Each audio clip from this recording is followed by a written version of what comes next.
حتى لو إنسان يعصي، إنسان يذنب، مستحيل أنه يعني رحمته اللي هو مليارات المرات أكثر من الأم كما ورد في الروايات والآيات، هذا تشويه سورة الله.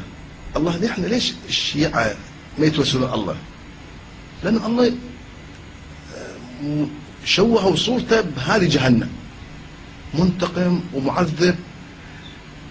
التجأوا علما للزهراء، للزهراء ما عدا عذاب، ما عدا انتقام، كلها رحمة.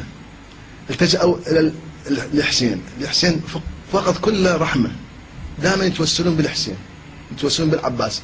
ليش ما يتوسلون بالله؟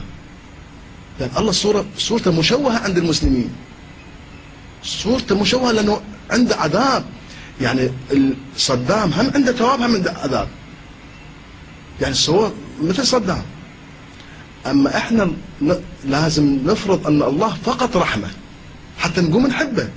إذا عنده رحمة وعقاب مستحيل نحب واحد شخص عنده يعني كل الملوك شوف ما محبوبين عند الناس، بس الناس يخافون من عندهم. فهذا التصور تصور ساذج ويشوه سمعة الله.